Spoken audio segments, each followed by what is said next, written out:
Show. Now, here is the voice of the working class, Rick Smith.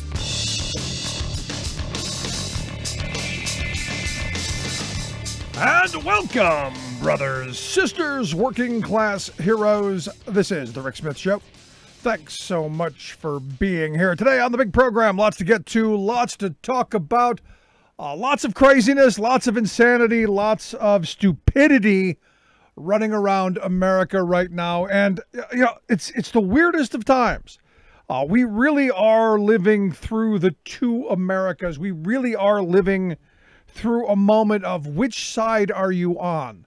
We have truly divided up into the side that is believing science and that is being cautious and is being courteous and trying to get through this, and then the side that believes it's a hoax, it isn't serious, it's just like the flu, it's all made up, and we're going to do nothing. And of course, not be courteous, not be decent, not, you know, it's amazing to me the number of people you see walking around in public right now without a mask on. And what they're telling you is, and it's very simple, because it's fairly clear that you wear the mask so that you don't spread whatever you may have to others. So by not wearing it in public, in crowded places, you're really telling everyone around you that you really don't care about them on any level. You don't care if you get them all sick. You do not care. And it's, as we're seeing these, and I hate calling them protests, it's more like, you know, public temper tantrums.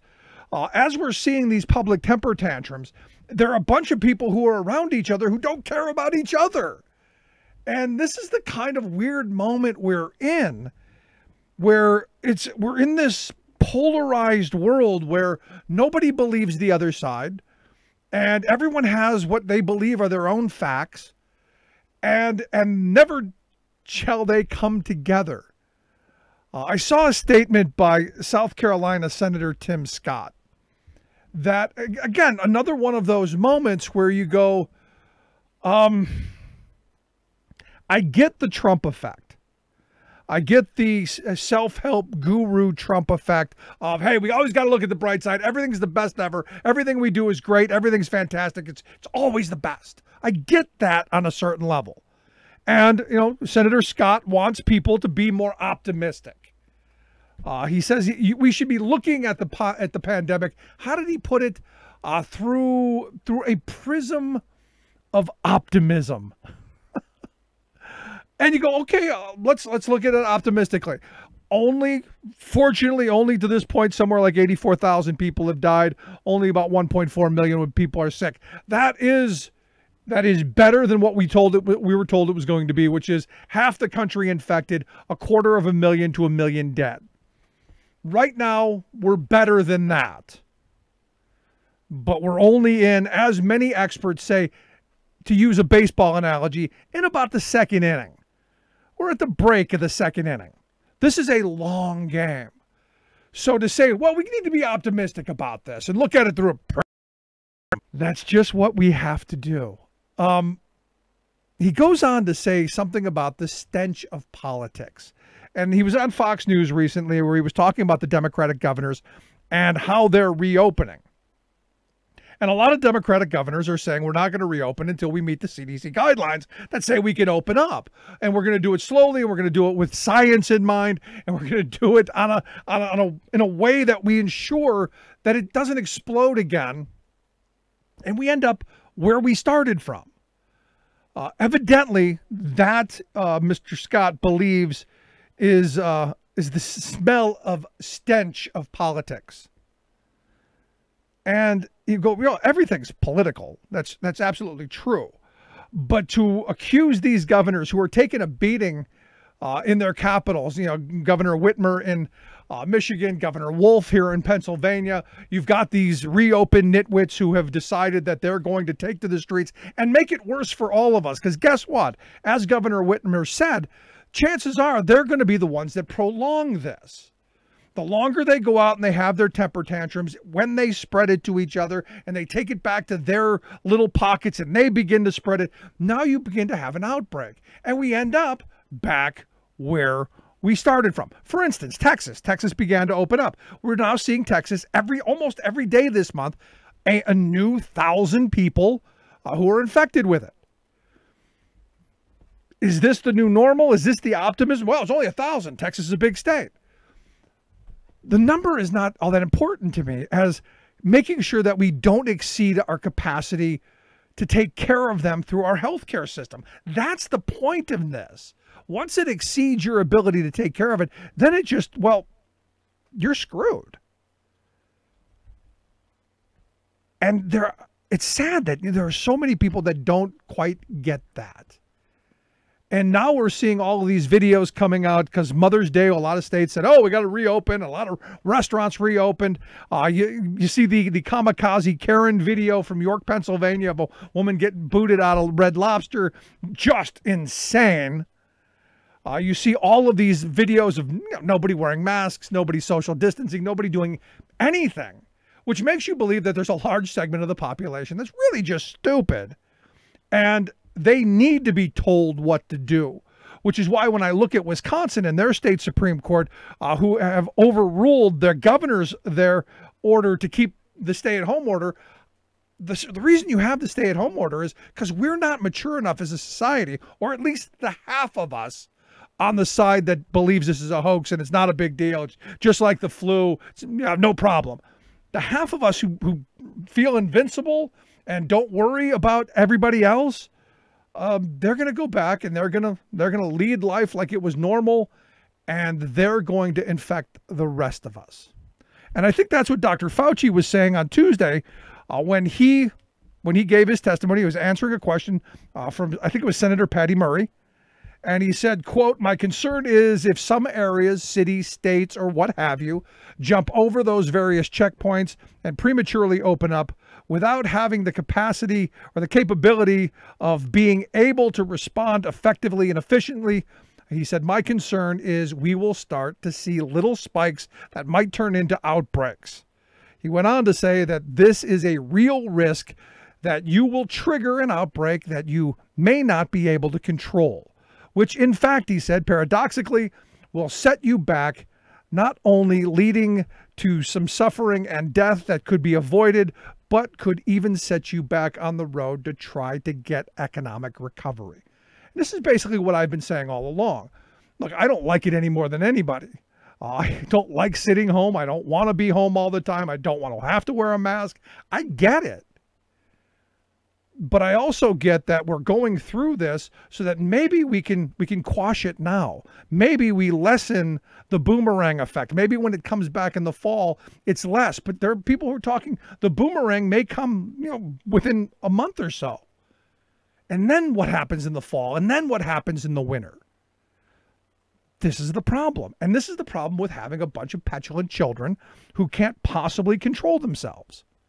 Now, look, I understand people who are struggling. I understand you're saying, hey, look, I can't pay my bills. I can't feed the kids. I get that. And I would be protesting to make sure that, and if these protesters were doing this, if the little public temper tantrums were about making sure that people got access to the resources that they need to be able to stay home, to make sure that they don't get evicted from their homes, to make sure that they don't get the power and the water and all the stuff turned off, I'm with you on this. Now, we're going to do it 6 feet apart. We're going to do what the CDC is saying so that we don't make it worse. Because I don't want to spend one more day than I have to cooped up in the house. Love my wife, love the kids, love spending time together, want to do other stuff. And this is this weird world that we live in. Now, politically, you want to talk about the stench of politics. I woke up on Wednesday to Trump tweeting out that Obama is always wrong. And, I responded with, at the time we had 1.3 million people infected, over 83,000 people dead, 35 million people unemployed, 27 million people who just in the month of April lost their health insurance. You've got millions more people who are suffering and struggling in all this. And what we're getting from Trump and the GOP is, well, the stench of politics. It's all about pushing Obamagate, whatever the heck that is, and rewriting the Russia story. And why? Well, because they've got a failed record. We're going to hear nothing this summer other than blaming China and blaming Obama. Now, blaming Obama is ridiculous on so many levels. You know, starting with everything that the Republican Party did during his tenure to block everything he wanted to do. Think sequester. Do you remember sequester? Do you remember how they held the country hostage so that they could get broad, painful, across-the-board funding cuts in every agency? Remember that? Held us to the 11th hour, the global economy on standing on the edge of the abyss, waiting to see if we were going to collapse the entire global economy. They got their pounds of flesh. Do you remember everything that the Obama administration wanted to do? They blocked at every turn. And yet, oddly enough, we didn't have a global pandemic that shut down the country during his term. Oddly enough, we did have some things that popped up, and they were handled, and efficiently.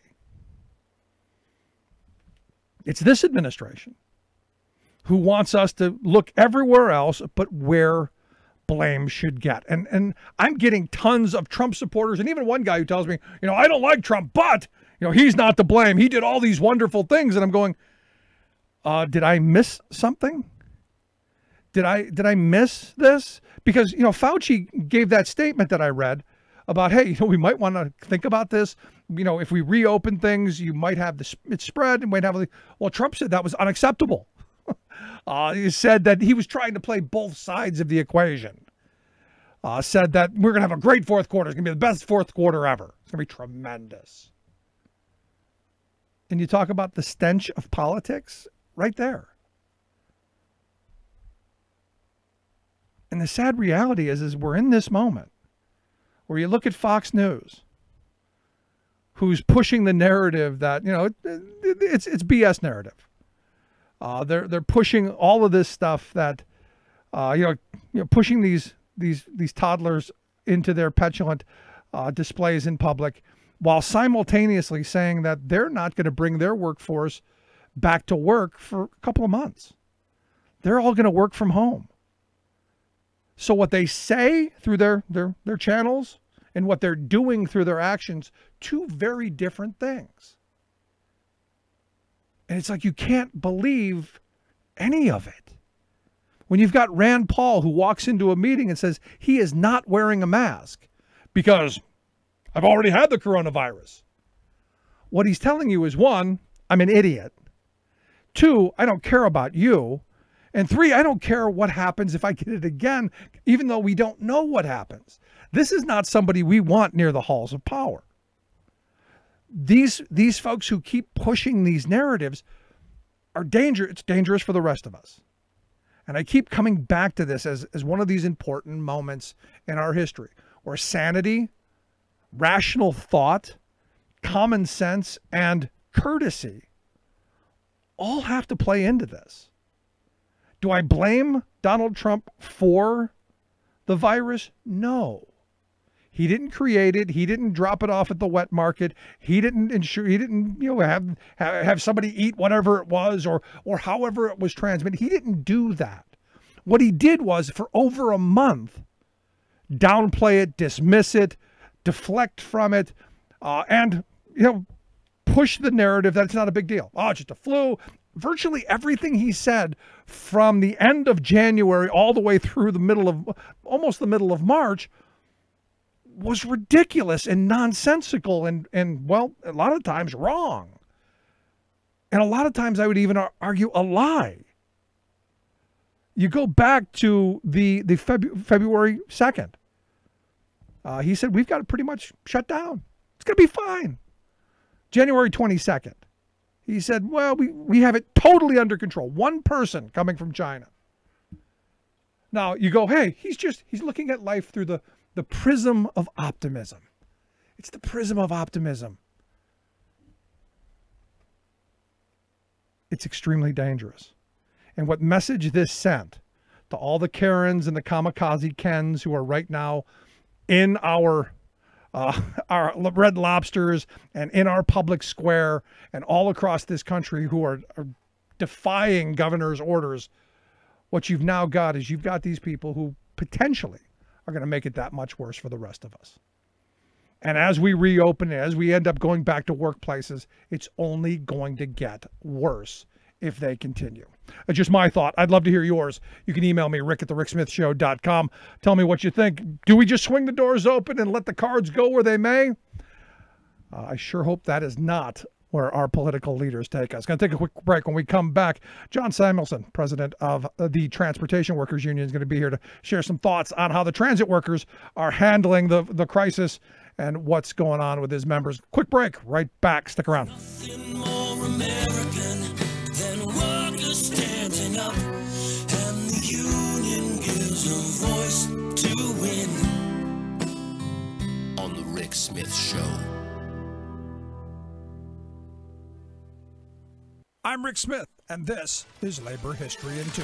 On this day in labor history, the year was 1975. That was the day workers at Tolteca Foods in Richmond, California, went out on strike. Many were undocumented Mexican women who helped organize the plant in 1969. In his book, The Revolutionary Imaginations of Greater Mexico, historian Alan Aledo Gomez states that the women had grown increasingly frustrated with the lack of union response regarding speed-ups, immigration raids, discretionary firings, substandard wages and unsafe working conditions, and began to look elsewhere for support. They reached out to the organization CASA, which provided legal and social services for undocumented immigrants. The women decided to strike without authorization from the Contra Costa Labor Council. They packed the council's emergency meeting, where they put their scarred bodies on display to attest to the dangerous and abusive working conditions and poor wages. Just as the council sanctioned the strike, workers learned the company started removing machinery from the factory. They packed the picket lines to stop the trucks from taking out the equipment. The first driver stopped. The second plowed through several women. The strike committee won an injunction to prevent the removal of equipment, and after 3 weeks, workers won their demands. Gomez argues the strike was important for several reasons. It demonstrated that a large female and undocumented workforce could organize and win a strike against a transnational company at a moment when unions were increasingly under attack. They built a rank-and-file independence that built support for their demands from their union leaders and the broader community. The women workers at Tolteca fought for bread and butter issues. They also worked to reshape their union to take on broader issues of social justice that included immigration rights and women's rights. Labor History in 2 brought to you by the Illinois Labor History Society and The Rick Smith Show. Welcome back to the Rick Smith Show. Now, here is Rick Smith.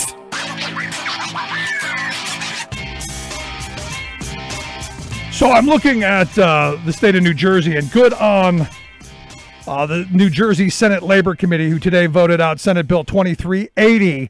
It will head for a full vote on Thursday. And what it basically is it's a bill that business strongly opposing, as the insurance industry is well, because it will affect the burden of proof that would not only be held and shouldered by the worker, but now they're going to add some balance to that.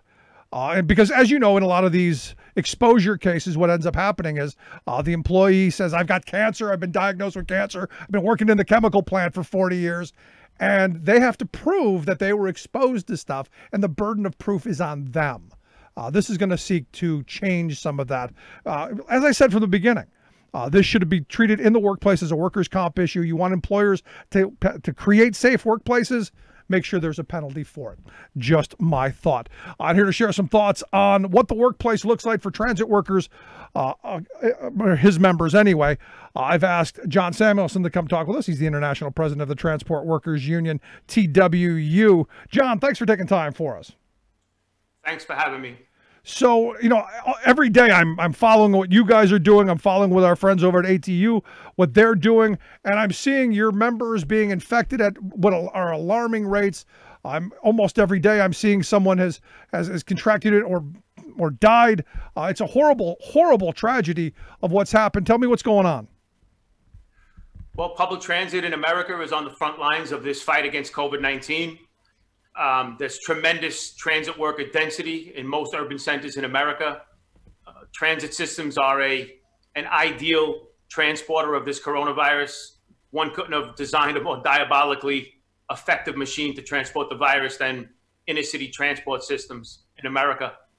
So transit workplaces are in a state of total chaos right now. Yet transit workers are responding, they're stepping up in the face of potential exposure, and frankly, in the face of potential death, and really playing the role of this vital cog in the fight against COVID-19.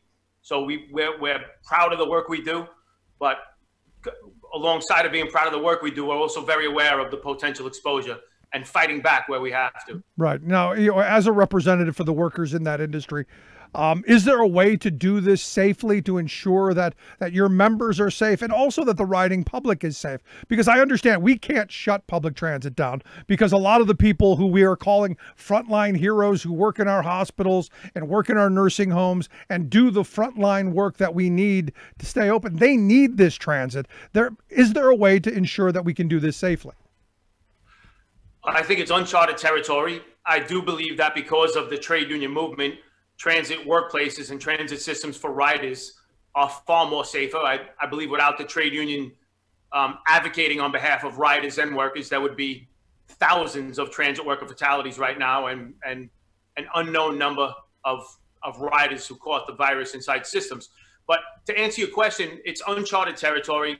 There are definitely things that need to be done and continue to be done after the virus subsides, such as mass decontamination of rail cars, stations, buses, proper personal protective equipment properly doled out to workers, which was a huge problem in the very beginning in cities all across the country, both transport workers, cities and amalgamated transit cities, and Teamsters for that matter. It took a long time for the employers to actually grasp the intensity of the impact of the virus. Unfortunately, we've actually had to take strike action in some locations and threaten strike action in many locations in order to achieve a level of social distancing inside the workplace, the issuance of personal protective equipment, and so on. And we continue to fight. But I guess to answer the question about whether it could be done safely, we know now that there are ways to mitigate against the spread of the virus. And we believe that as before the systems are reopened in totality, many steps can be engaged in that will mitigate against the spread. Seriously mitigate against the spread. Whether we can knock it out totally, who knows? Right. No, I mean, who knows? But you got to at least take those steps towards it. Because I remember right at the very beginning, one of the first things that I said when I saw the first member, I think it was an ATU member who died. I said, it's amazing to me that we haven't completely quarantined off the drivers. I've been calling for bus drivers to have their sections completely quarantined off because of violence. Now that was pre-coronavirus, but because of violence, having them segregated off so that they're away from the passengers and giving them a safe space. Now, this is that moment where you go, not just the attacks that we know happen, and especially now that we're going to be demanding people wear masks, but this virus could get a hold of them because they're exposed to so many people. Yeah, and with the bus operator in particular, the many systems went pretty quickly to a social distancing space of 6 feet that was just cordoned off with a piece of yellow tape or a chain perhaps. And certainly that didn't stop the spread of coronavirus on buses. A sneeze or a hack could spread it 12 or 14 feet or perhaps even beyond that. So we've now gone to the encapsulation on New York City buses. 400 or 500 of them are equipped now with plastic shields to stop the spread of the virus. And that needs to be enshrined permanently. And other frontline transit workers that are exposed in the way a bus operator is, similar mitigation needs to be done before we reopen at full capacity. And we're in the midst of doing some of that right now. Now, as we just said, we need public transit. Absolutely need it. There are a lot of people who have stayed away, but like I said, there are a lot of essential frontline workers, the people that we're calling, essential, and the people that we're calling heroes. These people need to get to their jobs. They need to be able to get back and forth. We need public transit, but the sad reality is the numbers that I've seen ridership way down, the funding way down, and I don't see a federal government with an appetite, and I don't see a lot of state governments with an appetite to want to fund the kind of programs that we need, because this is a big city thing. In a state like Pennsylvania, you get this fight between Philly, Pittsburgh, and the rest of the state, to where public transit, everyone believes, only affects those areas. So you end up with this kind of fight. How do we ensure that transit gets funded?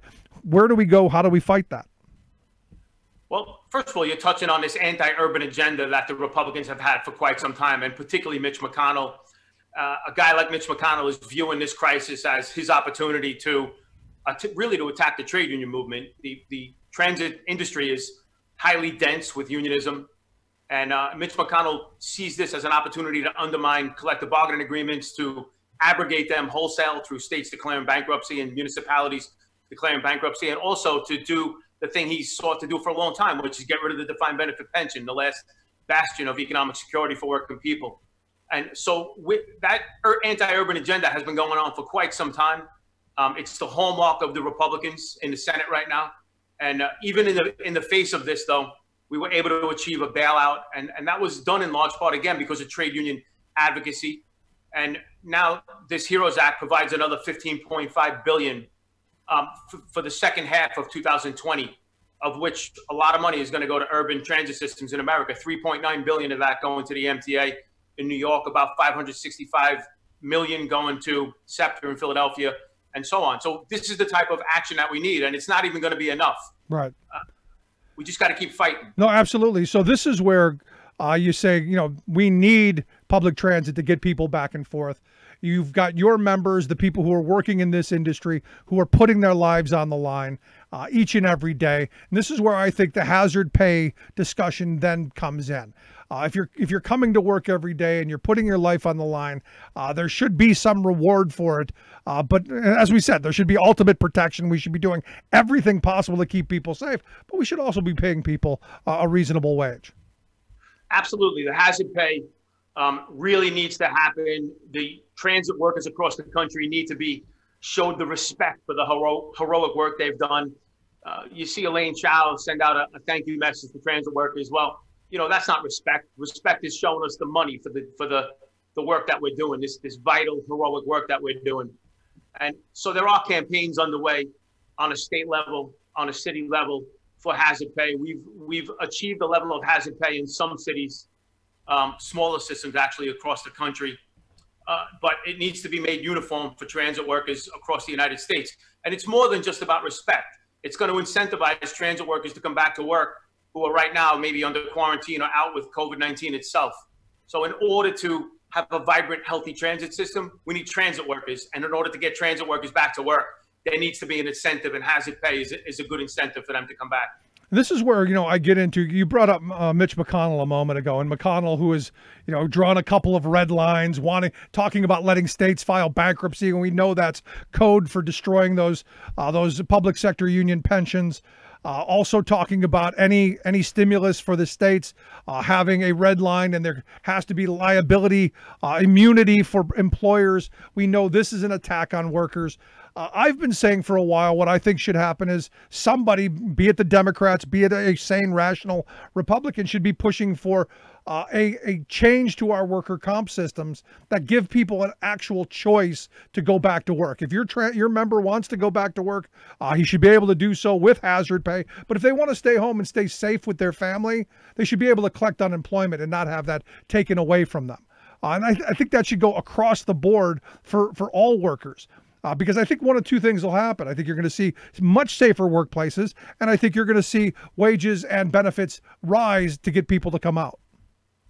Right. And as you say, in terms of a worker having a choice to either work with hazard pay or stay home and collect unemployment or workers' comp, perhaps, we know that the demographic most affected among transit workers, and I'm sure that this would be reflected in the general population of workers, is that it's older workers and workers that have some pre-existing conditions that are most at risk.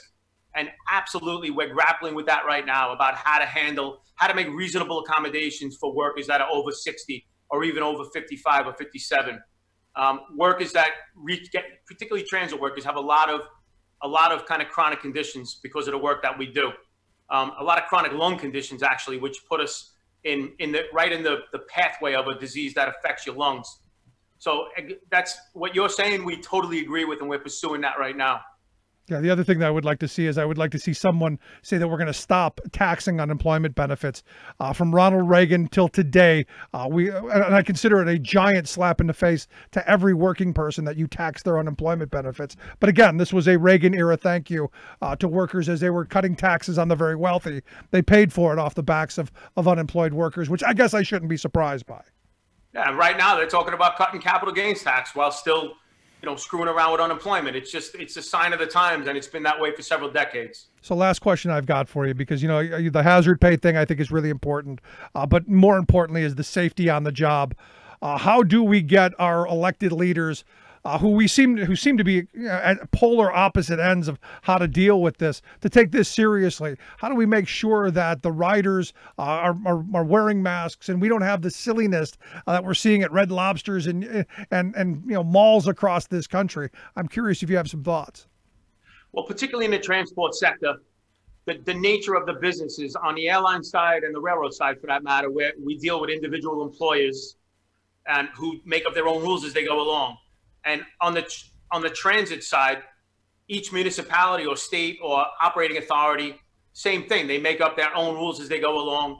What we need is one uniform federal standard for transport sector workers that's enforceable, not just a recommendation. As of right now, the U.S. Department of Transportation and Secretary Chow have refused to implement enforceable guidelines, enforceable obligations on employers. They've chosen instead to make recommendations and really kind of like tongue-in-cheek hope that the employers go along with it.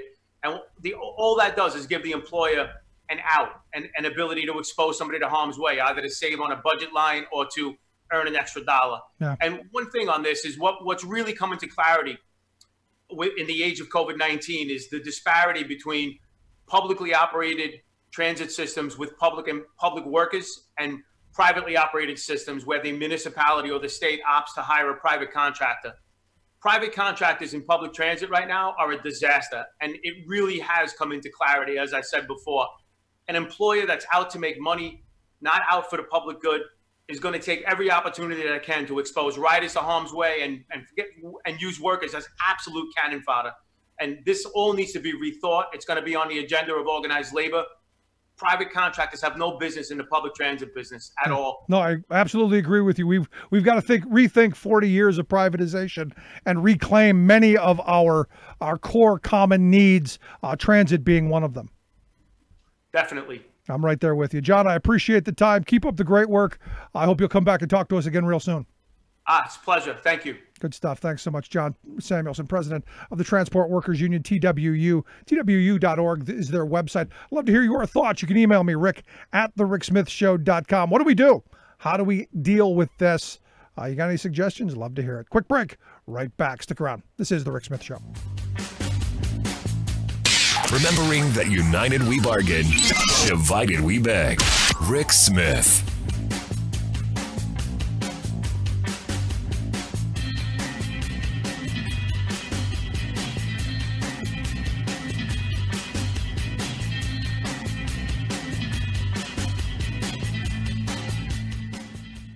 I'm Rick Smith, and this is Labor History in 2.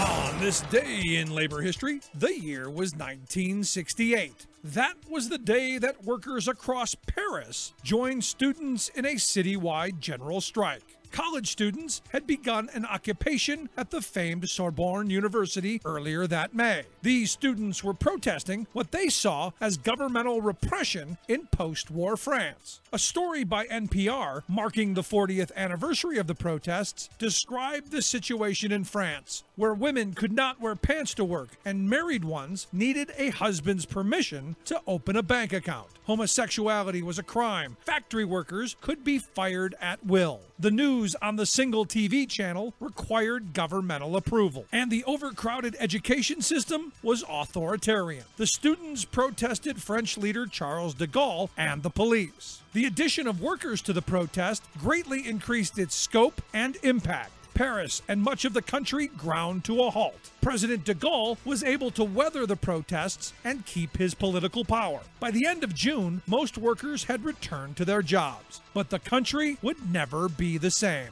The protests of that spring became known as the Social Revolution. It was a turning point in the nation's history, and institutions from workplaces to universities would undergo a liberalization due to the protests. One of the most lasting images from the strike was a series of posters, simple designs emblazoned with the slogans and demands of those involved. One such poster called people to strike, declaring, "Working now is working with a gun to your head." Another read simply, "Factories, Universities, Union." Labor History in 2 brought to you by the Illinois Labor History Society and The Rick Smith Show. For more information, go to laborhistoryin2.com. Like us on Facebook.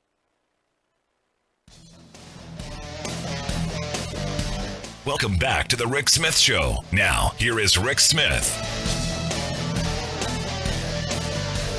So one of the stories that I don't think has gotten enough press is this Braskem USA story here in Pennsylvania, where you had these workers, I think like 400 of them, if I'm not mistaken, who stayed in the plant, actually lived in the plant for a month to produce a raw material that's essential in making the N95 masks, the gowns, all the protective gear that our frontline heroes absolutely need. And it's one of those stories that I think is just fantastic in that they were willing to sacrifice.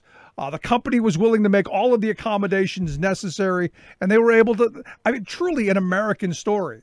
But the other side of this is, now you have Donald Trump, who wanted to show up there, which just, I don't get. Because, hey, after all, we are still, and this place is still in the red zone here in Pennsylvania. We're not supposed to be doing this stuff. But again, when you have people who don't believe it, call it a hoax, or in the face of danger, flaunt it, we've got problems.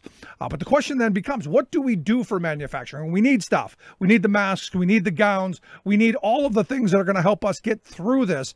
How do we get workers to work? How do we make sure that people have the ability, well, to produce what we need and do it in a safe manner? And here to share some thoughts on how we do that, I've asked our good friend Scott Paul to come talk with us. Scott is the president of and CEO of the Alliance for American Manufacturing. Scott, thanks for taking time for us. Hey, Rick, it's always great to be with you. So, this is part of the big question, isn't it? How do we get to the point where we make sure that workers go to work, produce what we need, and do it safely? I don't think we can all do what these folks did at this Braskem USA, but how can we accomplish that? Yeah, Rick, and one of what Braskem did. The workers were engaged with it, obviously, and the steel workers represent them, and so as you pointed out, it took a company that was safety focused and collaboration with the workforce to make it safe. Unfortunately, that's not always, and that's not typically the case. And you've seen that in meatpacking, which has been rightfully received a lot of scrutiny for the past century or more in the United States. And it's something that manufacturers are going to struggle with. And what concerns me, I think, is twofold. You certainly have this strain among some public officials and among some business owners that, the virus is not that big of a deal, and that if people want to come in, they can work, and they're going to flaunt the safety recommendations and what have you. And that scares me. Because you've already seen reports of reinfections in parts of Asia where they thought it was, was dissipating rapidly. So I think that's number one. And number two, and this is, I think, the important thing, is that this is where workers' voices are essential. And you see this time and time again. When you look at the challenges facing workers and the changing types of work that you see, and I'm going to talk about manufacturing specifically here, the more you include workers in the decision on how to make things more efficient, how to integrate automation or robots or cobots, the better the operation is going to be. And it's not just about preserving headcounts. It is about making that company profitable, but doing it in a way that recognizes workers are a valued stakeholder. And so I think that you will see in workplaces around the United States where workers have that voice, it will be truly safety first. And you will have a situation where they're able to make product and to do it efficiently, where they're just trying to throw people at something without respect for the rights, for the say of workers. You're going to run into problems. And it's not going to, just because you don't publish the figures anymore, like Nebraska, about how many cases are happening in meatpacking industry, doesn't mean that there's not a problem.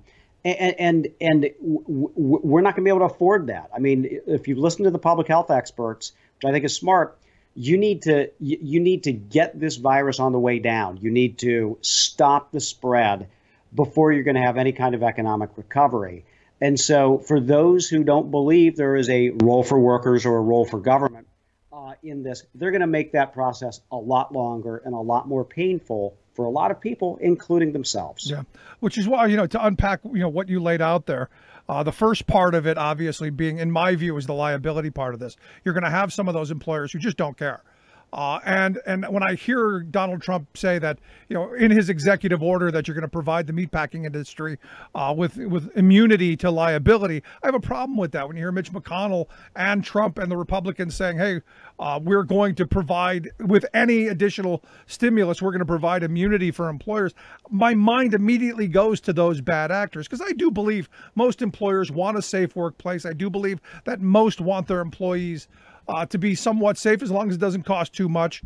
But I do know that there are some out there that are just going to be, just horrible. And for me, it takes us back to something I've been talking about on the show for a while, which is a return to the bad old days of the Lochner era, where they pushed this idea of liberty of contract, where it was your choice, Scott, to go into a horrible place of work and work for poverty wages and be in desperation, because that was your liberty to do. And we're hearing those same voices. The only change is they've changed liberty to now freedom. You have the freedom to go be infected for poverty wages and horrible conditions. And I think this is just horrible policy. Yeah, if I think some of these folks put as much energy into either trying to sue China, blaming China for all of this and trying to seek compensation from China, or to make those restrictions, and then, if the companies spend a little less money on advertisements about how great they feel about our frontline workers and all of this, and actually spend more money protecting them and recognizing their voice of work, we'd be better off. Yep. And again, it is about collaboration. That has always been the path forward, and what has both built the middle class, built a culture of health and safety, built a sense of having stakeholders as opposed to just shareholders, and having mutually shared prosperity. And so, pointing fingers, shielding folks from liability, and using buzzwords like freedom are not going to make people safer. No, because I said right from the start, before all of this really blew up and we were seeing some outbreaks in places of employment, I was saying from the beginning that we should be treating this like a workers' comp issue. That if you get sick on the job, you see these outbreaks, it's a workers' comp issue, because you're going to put that penalty in place for employers to be proactive. Because even before this really exploded, I was going through the checkout at the local grocery store going, why haven't they shielded you guys?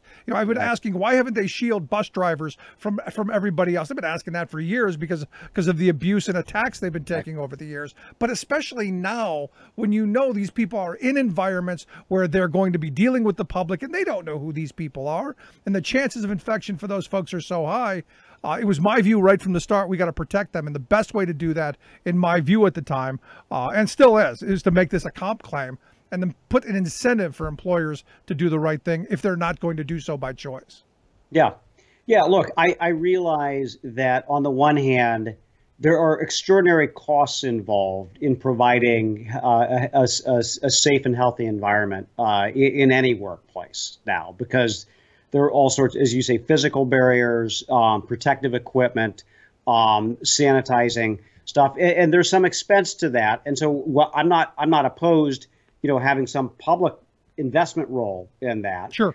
but that makes a lot of sense, particularly at a time when the economy is not doing well, and these businesses are struggling to pay bills. I totally get that, but they have to bear some responsibility. And again, when Mitch McConnell talks about, well, this is a red line, I don't think there can be any red lines today. I'm with you. I don't. I mean, with unemployment in some communities, as high as almost 20%, and nationwide, it's above 14%. We got to work together, and trying to get past an agenda that has been a long-term goal to try to limit the impact of consumer advocates, of folks who are pushing for workers' rights, or limit the ability of trial lawyers to seek compensation for those who have been wronged. This is not the right time to do that. Not at all. We have to. I get that businesses will bear some costs. I'm not opposed to offsetting that in some way if they're doing right by their workers. Right. No, and the reason I'm so hard on this, Scott, is that I know we can do it right. I know we can protect workers because we've seen it across the country. And in the meatpacking industry, for instance, over the past couple of weeks, we had a representative from the Teamsters Union out in Washington State, just a mere 15 miles from the Tyson plant that saw more than half of their workforce infected. The plant that's represented by the Teamsters Union, a handful of cases of people getting it, no deaths, because right at the start when it hit, they and the company decided to shut things down, sanitized, they did the social distancing, they brought in trailers for lunchrooms, they staggered start times, they did smart stuff. Yeah. And to me, I know we can do it. So now you go, well, but Rick, you're against all liability. Look, if you're doing the right thing and things happen, things happen. But if you're not giving it that effort that we see at some of these places that I think are trying to do it right, I have a whole different thought on that. Amen. Totally agree with you. But to the voice part, this is the key to, even beyond the pandemic, having that voice on the job is, to me, one of those most important things, because that plant, that meatpacking plant in Washington State, they were proactive. Because the workers said, you know what, we don't want to die. And I think that's a pretty good motivator to saying, hey, we need to do something different. Yeah. Yeah. And we've been talking to a lot of both workers and manufacturers who have been doing the right thing and who do safety check-ins, who have spent the money to take care of the workforce. And Rick, who in many cases have pivoted and are, they might have been making either clothing or parts for aerospace, and now they're making PPEs, right? And that is, I don't know about you, but when I hear that, I was like, well, that's the American spirit. It's Absolutely. Like, I want to pitch in, I want to do right. I'm going to keep I'm going to make it so I can keep paying my workers, that I can make sure that they're safe, and that we're part of the solution here until we get on the other side of this, and there's some whatever the new normal in the economy arrives, and whenever that's going to be. Right. And those are great examples, and they should be examples to all those other bad actors out there that you can do the right thing, and it is not going to make you go bankrupt. You're not going to lose your market. In fact, you're probably you're going to have a loyal workforce. You're going to deepen the collaboration, and you're probably going to deepen consumer appreciation and community appreciation for your efforts as well, which will have obviously some tangible benefit for them down the road. Yeah, which takes us back to conversations we've had throughout the years over why a manufacturing base is so important for a country, the ability to produce the things that you need, because then if you have the production capabilities, you can then tweak them or retool them to do the things like now that we absolutely need. It's a lot easier to have a plant that you retool over than to have to build it up from the ground to build the things that you need, either in time of war or in time of global pandemic. Yeah. I totally agree with that. And I think one of the things, and I thought we might have learned this from the Great Recession, but we certainly didn't. Two things, and you pointed out one of them. One is that manufacturing always has been slower to recover when there's been an economic downturn. And obviously going into this pandemic impacted retail, service, hospitality right away. Right. More so than manufacturing. I mean, manufacturing, it's impacted now. And so that's abnormal. That's not what normally happens in the economy. It's usually manufacturing that's kind of the first folks that kind of see this. But I guarantee, again, that it's going to be manufacturing that's going to have the slowest path back to normalcy here, in part because people, if people, once it is actually safe to go out and to shop, who's going to be buying a car or a dishwasher? It's like you're going to be going out for a drink or whatever, but you're probably not buying a large durable good, and you may not be getting on an airplane yet. And so you think about the manufacturing involved with that, the auto industry, the aerospace industry, and the amount of impact they have overall on manufacturing. That means it's going to be a slow road back. And so that's one thing. The second thing is that, once you lose a manufacturing worker, because they tend to be a little older, many of them will not come back into the workforce. And so as an employer, you're going to have to try to, go in and train new workers. There's a lot of cost involved with that. And you're losing a lot of know-how. And one solution, and I know this wasn't in the Democratic bill, but that there's a bipartisan group that supports this idea, and I completely agree with it, is there ought to be a federal wage subsidy so that you can keep people on the payroll. You can keep them going. They don't have to go on unemployment. But as an employer, you're not paying all their wages now. Right. And return as a taxpayer that you're going to get on that from having that workforce there is going to be there down the road.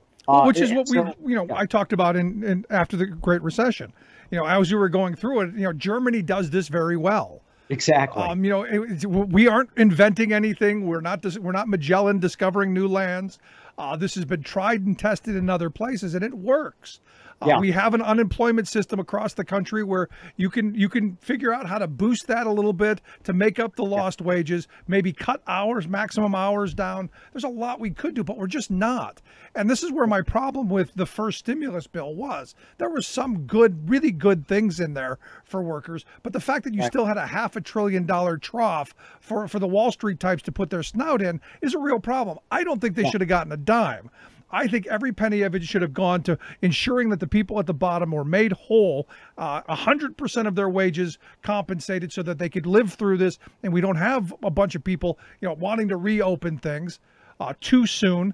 And then we take that whatever's left and we invest it in infrastructure. We need government spending. Look, businesses, they're going to figure out how to get their money out of us one way or another. We shouldn't just be handing it over. I'm curious your thoughts. Well, no, I agree. And so again, for small enterprises that are cash based that just saw orders dropped off, again, I get it, right? The Main Street business, but they also have an obligation, and the obligation should be, to buy America, to keep people on the payroll. Okay, for the bigger companies that got this, their obligation should be to bring their jobs back, and fundamentally, and again, to keep their workers on. That's why the wage subsidy is a much better deal for everybody. People aren't going to lose their health care insurance. They'll get to keep it because 27 million people have lost their health insurance in this. So people aren't going to lose their health insurance.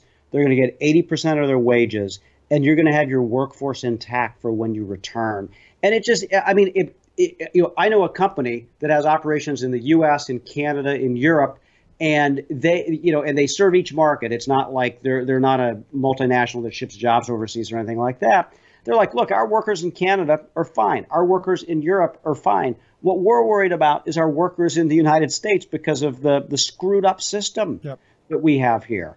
And that seems to me to be incredibly logical, but apparently it's too logical for even, unfortunately, even some Democrats. But again, this is why elections matter. And one of these things I'm hoping that someone will run on and we push, because I don't see any of this happening between now and November, sadly. I know there's a lot of people talking about, $2,000 a month and universal basic income. I think the time for that's passed. I would love to see it. I just don't think it's going to happen. What I'm actually hoping for is we have a big, healthy infrastructure bill. We get people back to work. That government investment and that government spending is what we need to jumpstart the economy, to so-called prime the pump. And I'm curious, what would you want to see out of that? Because I think infrastructure is a winner no matter which side of the aisle you're on. I'm curious your thoughts. Yeah, so we've been talking about this for years, obviously, and the need is great. So the physical infrastructure, bridges, roads, rails, ports, everything else, water systems. We know how old some of them are. We know how bad some of the bridges are. That demand is there. Borrowing costs are low. That's something that will put America back to work. And you think about this, and I just want to, I like talking about history, and I know that you do labor history all the time. And so I want to, when you think about the legacy of Franklin Roosevelt and the New Deal and the Works Progress Administration, there are things, Rick, there are public facilities that we use today that were built in the 1930s. And so you imagine that we have a 21st century version of that. We could have public works built over the next couple of years that will be returning a good to taxpayers, to Americans for 2 or 3 generations. And what a legacy to leave. Or are we going to squander it on tax cuts and these? I think we need infrastructure for that, and we need to get broadband. This work from home or school from home has shown the disparities between folks who are fortunate to have good broadband and large swaths of America that are not. So we need American-made fiber cable. We need American-made telecom. We need all of that. And we need to get that to communities all over our country so that we don't widen the disparities, but rather we narrow those. Yeah. It's a great opportunity. Great opportunity. No, absolutely. And the investment that the money that we're spending could be investment in putting people back to work and doing it in a way where we do the social distancing, keep people safe, do the testing and the tracing and all that, but still keeping people working and moving us forward as a country. It's common sense. We'll see if it happens. Scott, I appreciate the time and the thoughts. Always great talking with you. Keep up the great work, and I look forward to talking to you again. I look forward to it. And if your listeners want a way to get engaged, we have an action on infrastructure on our website right now, AmericanManufacturing.org. We'd love to have folks add their voice to that. Good stuff. Scott, I appreciate the time. Thanks so much. Great. Thanks, Rick. Scott Paul, president of the Alliance for American Manufacturing. You can check out their website, AmericanManufacturing.org. We'll make sure we get links out on social media. I'd love to hear your thoughts. Where should we go? What's the best path? Should we continue to hand out money to our friends on Wall Street? Or do we actually invest it in the future, in our children and our grandchildren? You can email me, rick@thericksmithshow.com. Quick break. Right back. Stick around.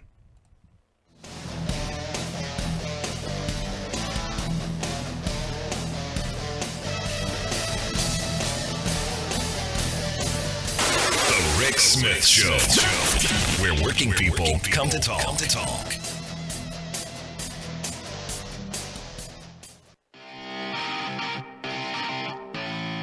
Welcome back to the Rick Smith Show. Now, here is Rick Smith.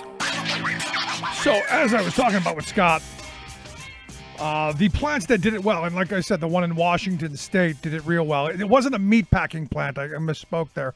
It was a food processing plant, not meat. But they did it really well. Honestly and truthfully, right from the beginning, they got someone contracted it.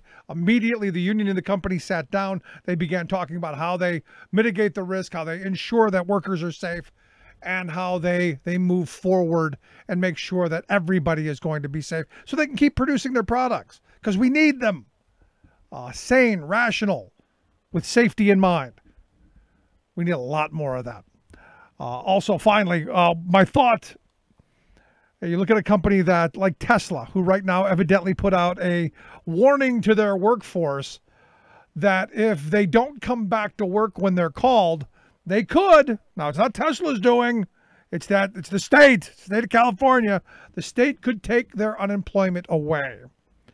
And this is, again, one of these things I've been railing on. This is an opportunity in my mind to fix everything that's wrong with our unemployment system. One, make sure that it covers a larger percentage of your lost wages so that you have a real option to go and look and search for the next job, that you're not desperate looking for whatever comes up. And the other side of it, giving people real choice. That, if they call you back in this moment, that you have the choice to say, no, my health is more important. A job or dying shouldn't be the choice. It just makes sense to me. And this is that moment. And as I say every time I bring this up, that we stop taxing unemployment benefits. It's just that simple to me. I'd love to hear your thoughts. You can email me, rick@thericksmithshow.com. How are you faring through all this? Things going well? How are things in the workplace? If you're being forced to work, are you doing the social distancing or not? You can email me, rick@thericksmithshow.com. Thanks so much. Stay safe.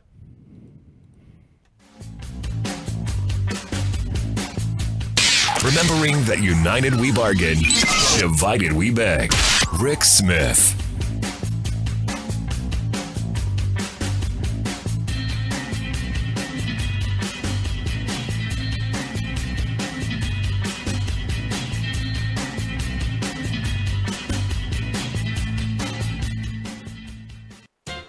There's a general sentiment today that multimillionaire corporate chieftains are pigs, but I think that's unfair.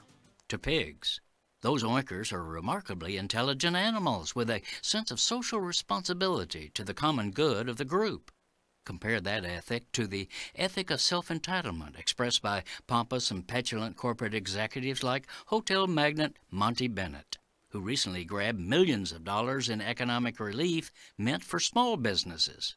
It was so stinky that even the thievish Trumpistas made him return the money. Yet, a shameless Bennett continues to insist that he deserves a government bailout. What are all those taxes we paid supposed to provide us with anyway, he whined. Well, Monty, maybe with a literate workforce, clean water, paved streets, fire and police protection, and other public basics that subsidize your business. But our taxes aren't meant to guarantee your profit. Yet, Bennett flaunts his cluelessness. I won't apologize for being a capitalist in America, exclaimed this socialist capitalist in March as he was grabbing taxpayer handouts. Indeed, he's apparently a very poor capitalist. Last year, before the coronavirus catastrophe struck, the Ashcroft Trust that he heads had a $113 million loss and saw its stock value nosedive by 80%. Yet, he took special care of himself, pocketing $5.7 million in personal pay. This is Jim Hightower saying, meanwhile, Monty is in line for more government money from Trump and Company's new $500 billion pot of cash exclusively reserved as emergency aid for giant corporations. Moreover, Bennett and his ilk can take this bailout with no requirement to use any of it to protect the paychecks or save the jobs of employees. They can even use our money to raise their own pay. What do the corporate powers from Wall Street to Walmart have in common? They hate the Hightower Lowdown. You can see why at www.hightowerlowdown.org. Welcome back to the Rick Smith Show. Now, here is Rick Smith. So we're all struggling to figure out how we make sure that our kids get the best education in this time of the coronavirus, as we're learning new tools using Zoom and Skype and all of the other tools that we're doing this video conferencing with. Teachers are learning, the kids are learning how to navigate this stuff. The good thing, if you can say there is a good thing, is that I don't have to make my yearly trek to the schools and opt my kids out of the standardized tests. So I guess there's something positive in that. That we don't have to go through that charade. Because, again, I'm not a fan at all of standardized tests. I'm a big fan of testing. As I explained to the kids, this isn't about you. This test has nothing to do with you. It has everything to do with a whole bunch of political stuff well beyond you. I'm a big fan of you being tested every Friday like I was. But not these big, massive tests that have changed the face of education. And maybe this virus is going to help destroy that. And here to talk about maybe how this could possibly happen, I've asked Greg Sampson to come talk with us. He's written a piece, The Corona Bush Accountability Virus, written by the grumpy old teacher. Greg, thanks for taking time for us. Thank you for having me. So, grumpy old teacher, any relation to the grumpy cat? Maybe, I don't know.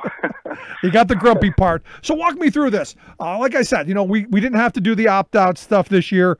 Pretty happy about that.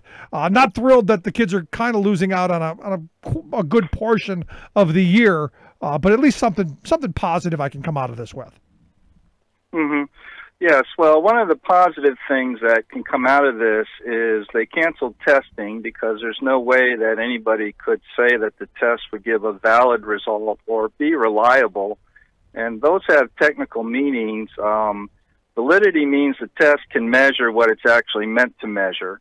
And with kids being out since March and then trying to make them sit at home and take a test, are we really measuring their learning this year? They'll have different results. Some could get online and carry on with their teachers. Others have had problems. I know I've had students. I'm trying to reach their parents. I haven't had contact with them for weeks. So after that, would we really get a measurement of what they've learned? And then the other part is the test wouldn't be reliable. Reliable means if you gave the test at different times, you would still get the same result. And obviously, during this pandemic, we're not going to get the same results as if it was being given during a normal school year. Right, and also the other part of it is one of my favorite photos that I saw during Charter Appreciation Week, and this is going back a couple of years now, but there was the kid sitting in front of two computer screens, the one that he was doing his test on and the one that he was looking up the answers to. So there's always that. Right, at home there's always that, and so you have to cover that with your test. That's what AP tried to do. They've tried to adapt their test, and we don't know how successful that's going to be. Right, but here's the thing, Greg. I go back and I think most of us think back to when we were in school. When I was in school, especially going to a Catholic school, the nun would take us off into weird areas, and we were all over the place. It didn't seem like there was a like I see my kids now from 8:15 to 8:30 we're doing this, from 8:31 to 9:02 we're doing this. They've just regimented the day out that I don't ever remember that being the case until I got to high school. I'm hoping that maybe we go back to some of that let teachers be teachers, bring the profession back to where you learn from the teachers instead of just grilled and drilled.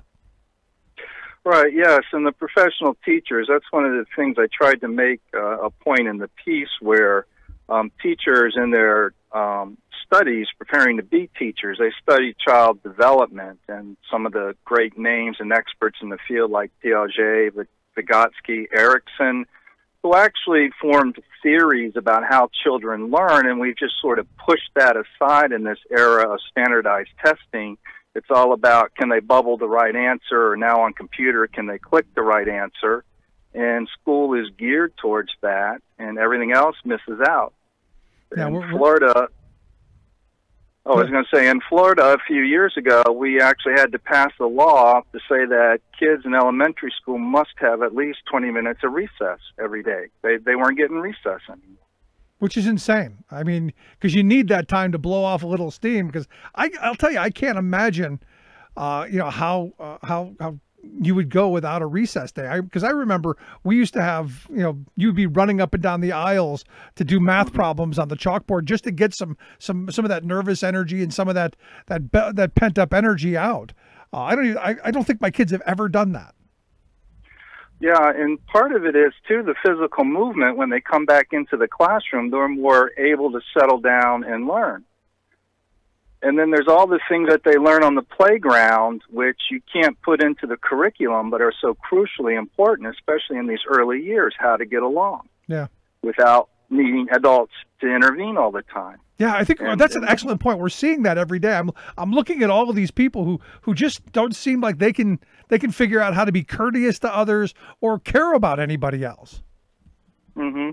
And it's also the anxiety when they get to be teenagers and they're coming into secondary school, and the anxiety is off the charts, and now it's being hypothesized that part of that is going back to these earlier years where they don't have that socialization taking place and those outlets to relieve all that excess energy, and they're paying the price for it now. Yeah, I mean, we're in a weird time. But any chance that this could kill off the path that we're on? Because, I look at these standardized tests, and like I said at the beginning, we've opted our kids out every year that they've been in school because I don't see them as diagnostic. I'm a big fan of every Friday there being a quiz or a test or something that says, hey, did you learn anything this week? And if not, on Monday we get back to it. But a test you take in March and you don't get the results till November, I see no use for. Not to a classroom teacher, because even when the results come in, I'm a high school teacher, and so take my geometry students, so I get their Algebra 1 results. But it's so broad, what gets reported, it doesn't really tell me anything about that individual student. If it says that they scored low in statistics, okay, what in statistics? Just tell them that's a broad category. That doesn't tell me anything about what they actually, where their strengths are and where they need some help in. Yeah, but isn't that where you go to the teacher who had them in the last class and go, hey, tell me about this? I mean, isn't that how it used to be, or am I just turning into the old curmudgeon? No, that's how it used to be. You would have conversations, and like me, I teach mostly freshmen, so I don't always have, I can't always walk across the hall and ask somebody. But, after working with children for a couple of weeks, I begin to get a sense of what their strengths and weaknesses are. And I also get a sense that with these tests, they're not really telling me much about their actual learning and abilities. The tests mostly measure how well kids can take a test. Yeah. Now, Florida's been one of those states that has been on the breaking edge of destroying public education, because ultimately, as you argue in your piece, and I completely agree with, that this Corona Bush accountability virus that you've identified is really all about killing public education, as every one of these quote-unquote reforms have been meant to do. All of the charter school push and the cyber charters and the vouchers and all of these schemes that they come up with, it's all about, in my view, really destroying public education. Is this going to help? Yeah, it is, and we have a very hostile group right now. Last year, in my county, where we had some schools, and based upon the laws that are passed, they had to do something, and the superintendent said, okay, I'm going to close this middle school, and I'm going to move the students to some of our other schools, and that's my solution.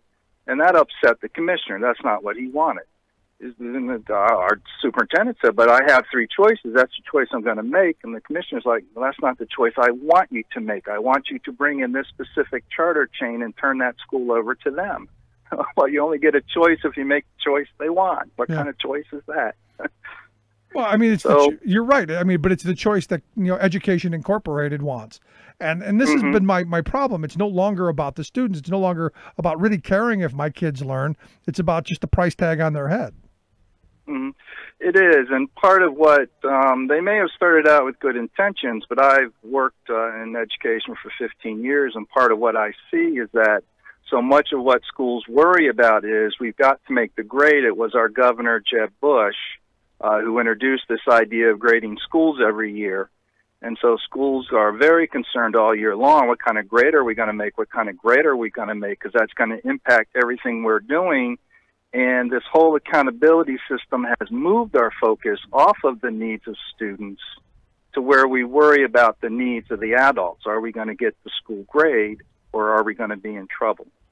Yeah, I mean, again, this takes us all back to those horrible years under his brother, GW, and all the No Child's Dime Left Behind, and all of the quote-unquote, as I said, reforms that they brought in that never quite worked out as they were promised. But they did make a lot of profit. Yeah, there's a lot of profit in privatization. That's why the hedge funds got into it. Yeah, so last question I've got for you, in looking at this, what advice do you have for parents? Because, I've yet to find a parent. And maybe you, in your experience, you've come across one, but I've yet to find a fellow parent who goes, gee, I just love those standardized tests. My kids are so much happier when they're taking these high-stakes, high-pressure tests where they're, almost being accused daily of cheating. What's the advice for us? Well, the first piece of advice is opt out. The opt-out movements are still strong in Florida and other places. But the big thing we've got to do is we've got to become better voters. We've got to start voting the people out of office. In Florida, it's basically the Republican Party. They've been in power for at least 20 years, and every year they tighten down and bring in more and more destructive policies. And as long as we vote them in, why do they need to listen to what we want for our schools? So we've got to be good public education voters, get informed, and vote for the people who are going to do the right thing for kids. Yeah, but that's easy to say. But I look at a state like we're at here in Pennsylvania, where most of the charters and most of these bad ideas are in heavily urban areas or heavily poverty riddled areas. The one school district down in York, they wanted to privatize the whole district because it's probably one of the poorest districts in the state. But because they roll out these bad ideas on poor people. If this were happening in middle class America, if this were happening in the more affluent districts, you'd see a stop to it in a heartbeat. But since it's poor people and people who aren't as organized, they get away with this stuff. Mm-hmm. Yes, they do. And if there's one thing that studies have shown, it's that when you go back to these standardized tests, they correlate most strongly to socioeconomic levels. And so all the tests are really telling us is where the wealthy and the poor neighborhoods are. And we already know that. We don't need a test for that. Yeah, I got Zillow for that if I really want to know. But Greg, I appreciate the time. I appreciate the work you do. I hope folks will check out the article, The Corona Bush Accountability Virus, written by Grumpy Old Teacher. We'll get links out on how you can check that out. But I appreciate the time, Greg. Thanks so much. Thank you. Good stuff. Like I said, if you want to take a look at it, we'll make sure we get links out on our social media so you can take a look at it. Quick break. Right back. Stick around.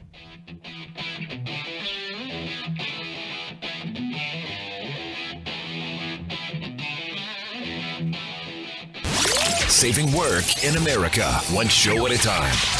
The Rick Smith Show.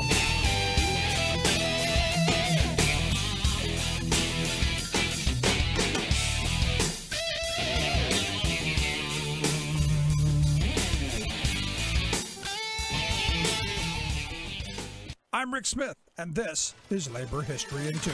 On this day in labor history, the year was 1975. That was the day workers at Tolteca Foods in Richmond, California, went out on strike. Many were undocumented Mexican women who helped organize the plant in 1969. In his book, The Revolutionary Imaginations of Greater Mexico, historian Alan Aledo Gomez states that the women had grown increasingly frustrated with the lack of union response regarding speed-ups, immigration raids, discretionary firings, substandard wages and unsafe working conditions, and began to look elsewhere for support. They reached out to the organization CASA, which provided legal and social services for undocumented immigrants. The women decided to strike without authorization from the Contra Costa Labor Council. They packed the council's emergency meeting, where they put their scarred bodies on display to attest to the dangerous and abusive working conditions and poor wages.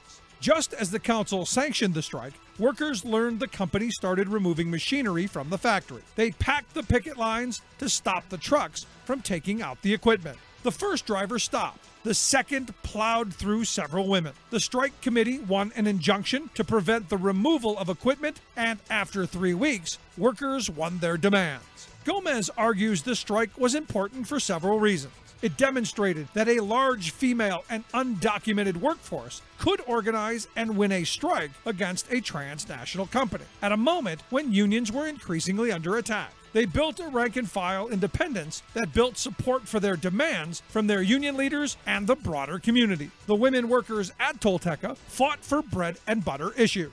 They also worked to reshape their union to take on broader issues of social justice that included immigration rights and women's rights. Labor History in 2 brought to you by the Illinois Labor History Society and The Rick Smith Show. Welcome back to The Rick Smith Show. Now, here is Rick Smith.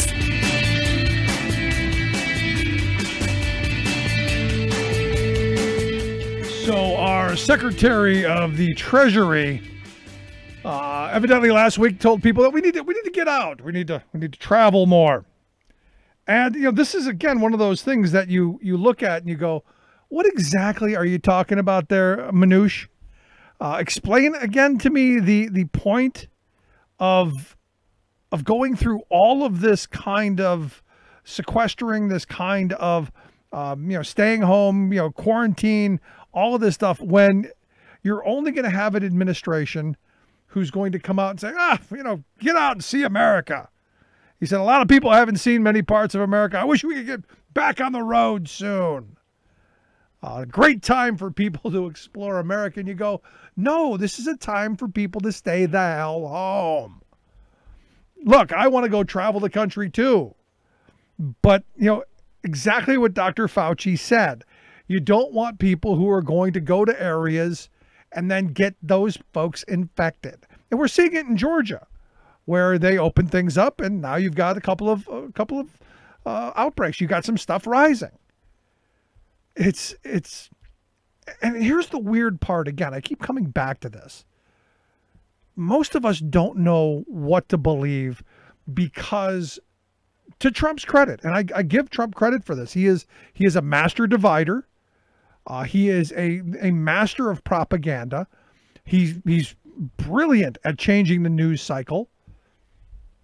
He's really brilliant in leading the media wherever he wants them to go and sets them up pretty well.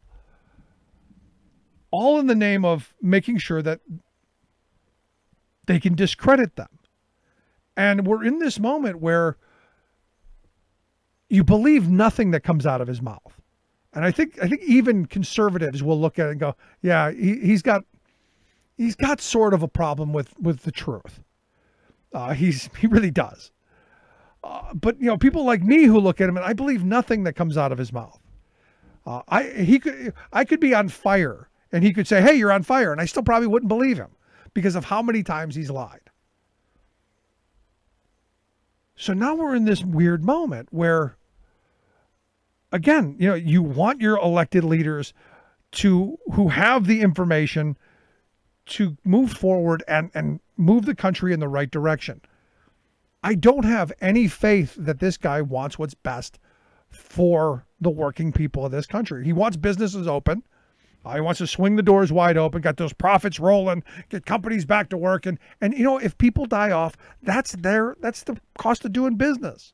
We are now moving into that phase that the cost of doing business and the cost of having an economy is, hey, you know what? Granny's going to die. And we'll get rid of a couple of grannies and whatever. That's where they're at. And look, I'm almost of the mindset that, he feels he was pressured into a lot of the closing down. Because if you read his statements, if you listened to him at the end of January and all through February, it was all dismissive. It was all, hey, we're going to go through this. It was all that power of positivity. It was all the Tony Robbins kind of self-help guru nonsense of positive thinking. If we just think happy thoughts, it won't kill us. If we just think happy thoughts and we're positive, we won't get the virus. We can have our petulant rallies and we can be like children, throw temper tantrums on the Capitol steps, and we'll all be fine. Until you're not. Until you're then in a situation where the medical system is overrun and now you're depending on people who you were just mocking days earlier. And I don't know if this is one of those moments, because there's part of me that goes, we've got to get to a moment where there's someone you believe. And that's a real struggle today, because we're immediately told that, no one, it's all fake news. I had someone call me fake news the other day. And I said, well, one, I'm not a news person. I'm not reading you the news. I'm telling you that there are stories going on and I'm giving you my thoughts on them. And sharing some of my experience and my background and some of my beliefs on this. I'm not the one out ensuring that the accuracy of each story. But it's odd how many stories I get from the right wing simply are factually wrong. And then I get people who are coming back and saying, well, everything you're saying is wrong. And we've been trained like Pavlovian dogs to stop believing ourselves. And, in talking with Greg there a minute ago, it dawned on me that, the people that we're seeing out in the streets, doing these horrible things are the people who grew up in an education system that didn't learn socialization skills like my generation did. You know, I've said for years the worst thing that ever happened is when little 5-year-old boys stopped beating each other up.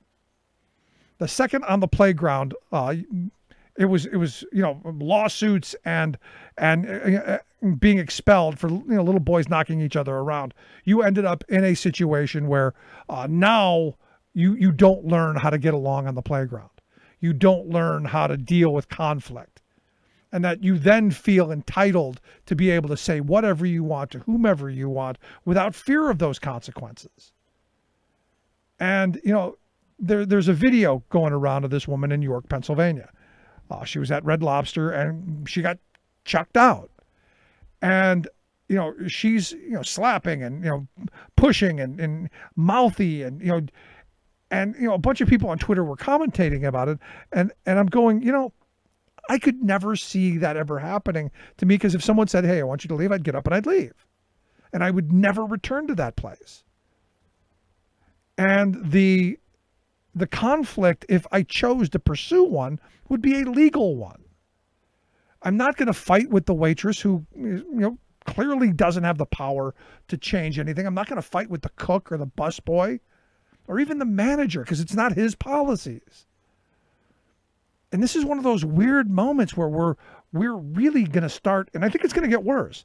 I think the longer this goes on, the more people get frustrated and angry about having to wear masks and having to do all the things that we need to do to make sure that this doesn't explode. I think tensions are going to rise and people are going to explode at each other in ways that we haven't seen in a very long time, because they don't know how to deal with those conflicts. They don't know how to deal with being told no. I mean, we're really a society, and I started thinking about, you know, as he was saying, you know, about, you know, that moment on the playground. As he was talking about that, I'm thinking about when my wife and I decided we were going to have kids, and we read a bunch of books on. Well, let me clarify that. She read a bunch of books on the topic of raising children, and she reported back to me. And one of the authors that she read was a guy named John Roseman, who talked about, you know, a healthy dose of vitamin N. No, the no word. We haven't heard that as a society very much. And it's playing out on capital steps across this country. These are a bunch of self-entitled little spoiled rotten brats who haven't been told no enough. And it just seems weird to me that we've become this society where, you know, we're being told there's danger out there, and we are without really, you know, concern for anyone walking. I shouldn't say we. There are some who are walking headfirst into this. Now, have they always been out there? Sure, there's always been the dumb kid, but there were a few of them, and fortunately, you know, they figured out how to do away with themselves, and that's how you thin the herd. And the dumb kid who, you know, walks on the fence and ends up, you know, splitting open as you know what, doesn't reproduce, and I'm okay with that. But we're in this weird moment where, you know, we've actually pushed them to the front.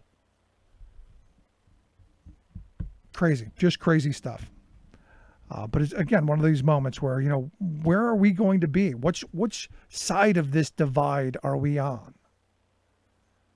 Because I'll tell you, I cannot imagine doing some of the things that I've seen people do in these videos that are coming out, and you know, look, the hashtags kamikaze Karen, and you're seeing these women just acting the fool, and you go, when did that start?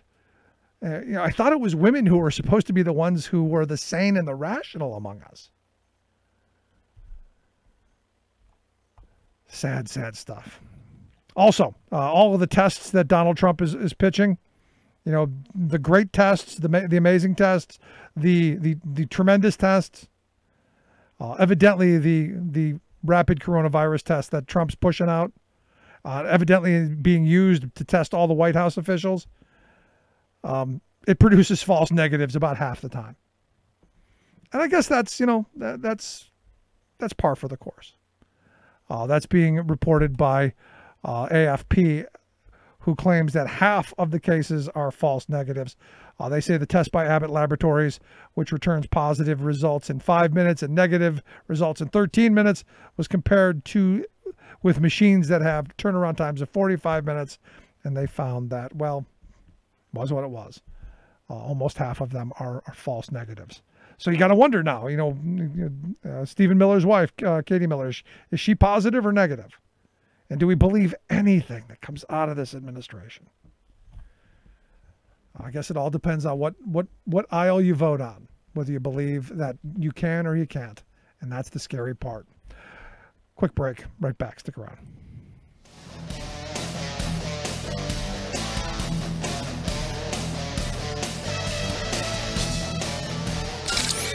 Waving the flag of freedom for people, not corporations.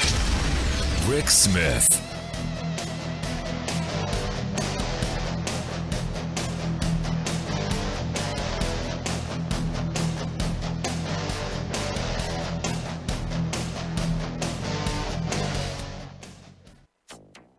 We're really going to do everything we can to restore accessibility. Trump administration begins reopening national parks despite coronavirus risks.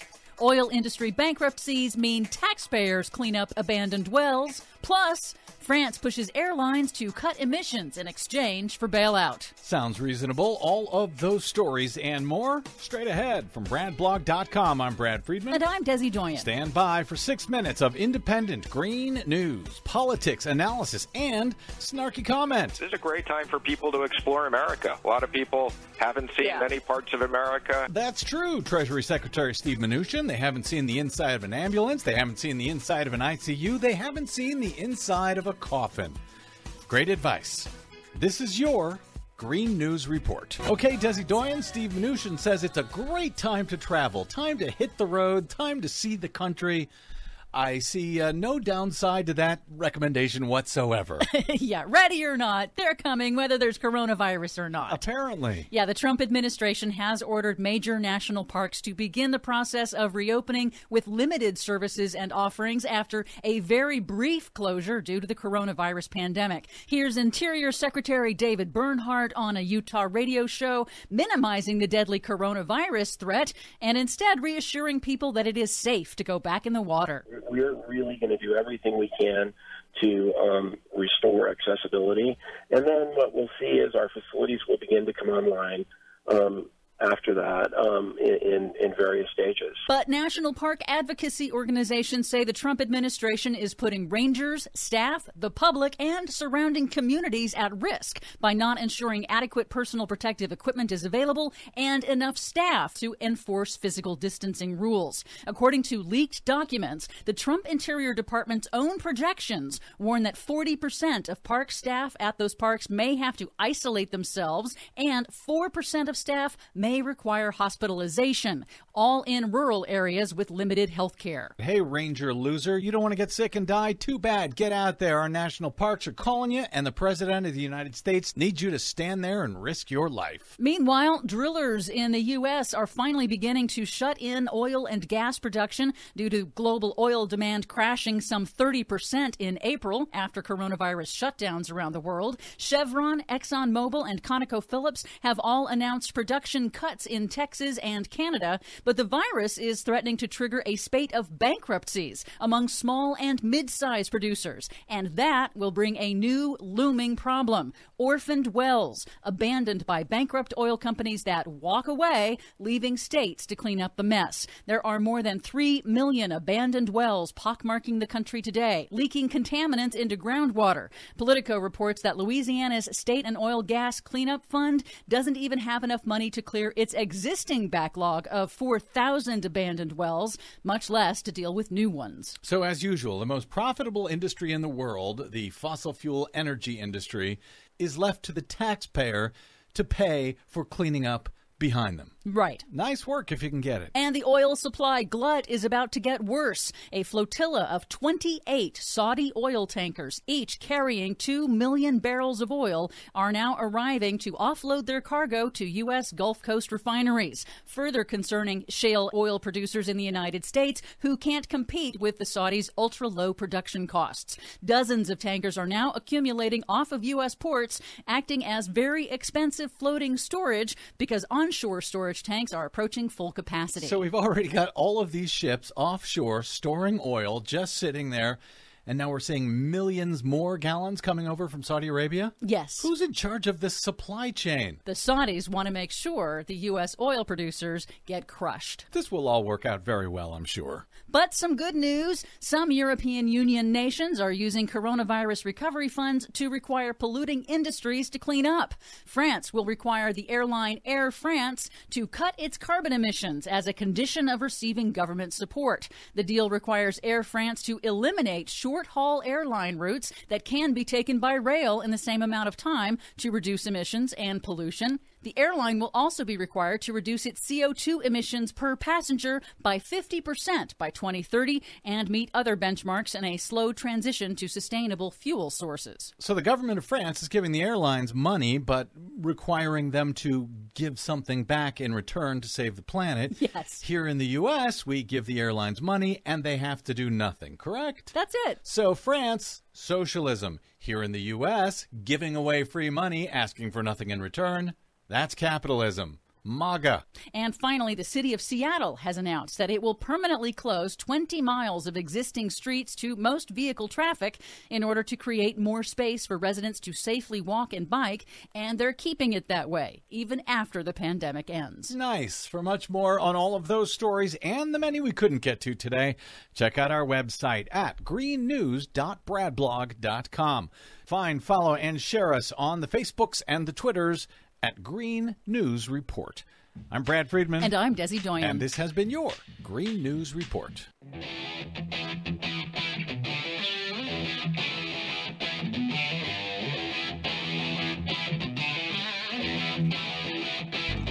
Welcome back to the Rick Smith Show. Now, here is Rick Smith.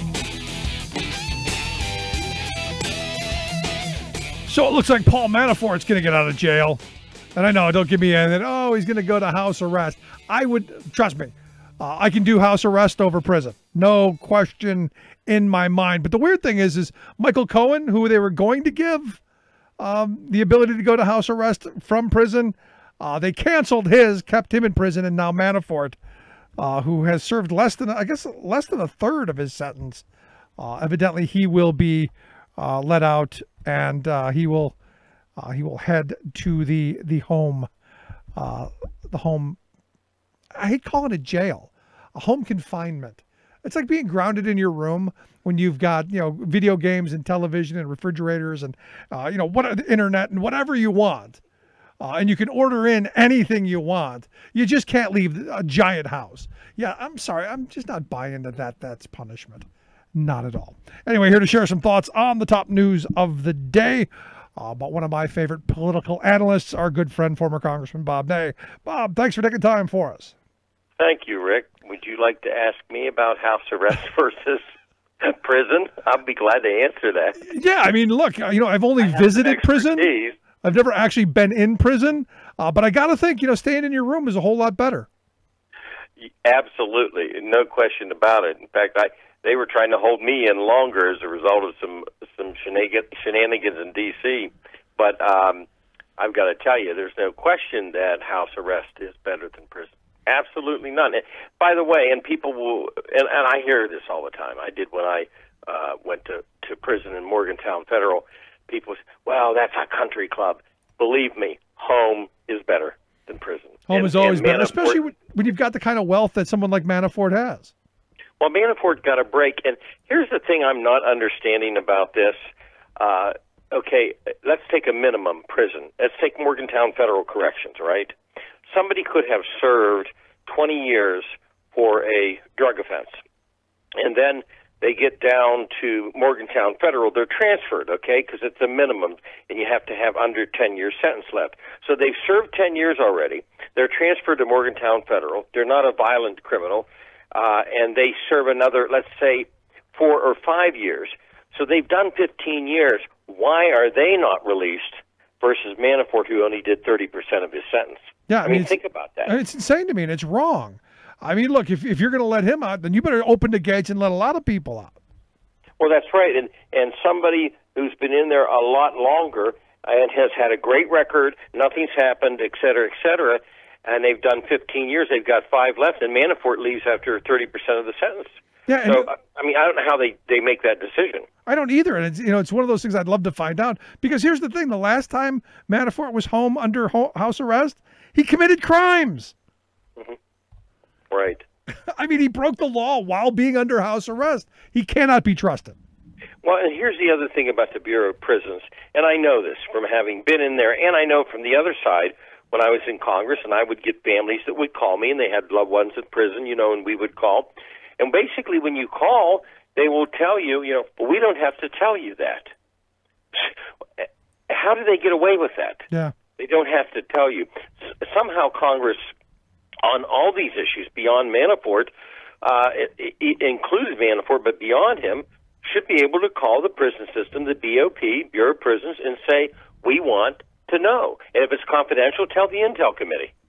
They have national secrets. This is where I keep telling you, I would donate to your campaign in a heartbeat. You got to run. Yeah.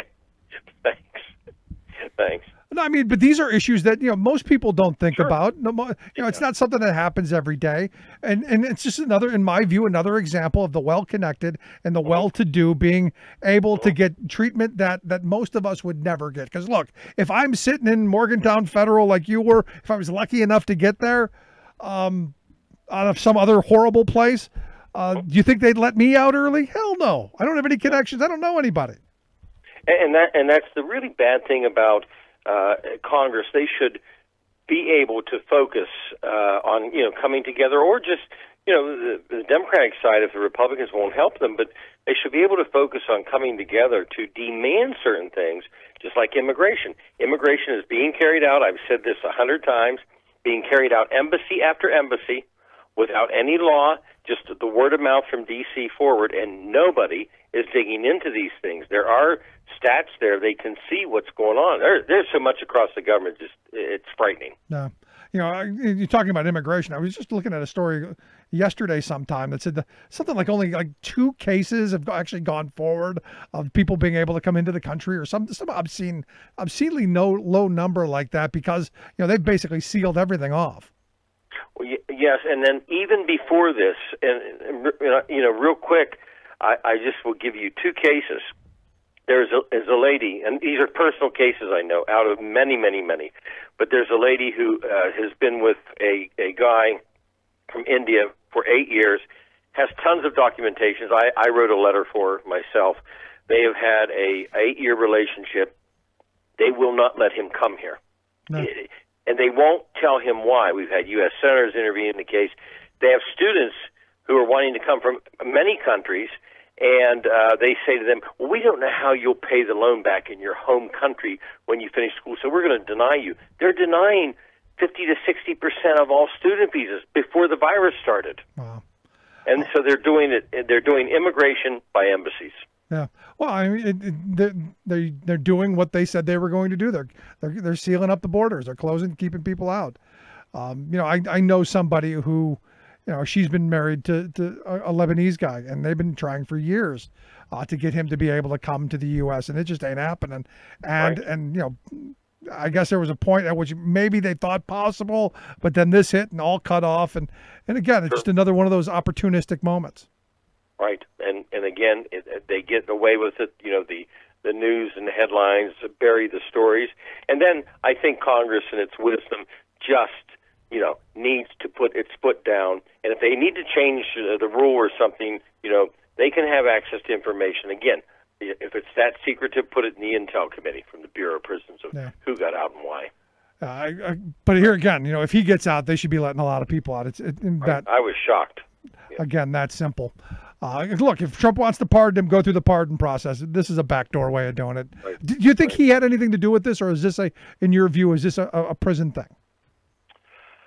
You know, I don't know. I mean, you never say never. Yeah. You know, did somebody call somebody? I know in my case, and I'll name the guy, Dr. Baker looked me in the face because I was supposed to leave, and everyone left in the entire time that, you know, they were incarcerated and I was supposed to leave, and I didn't get out.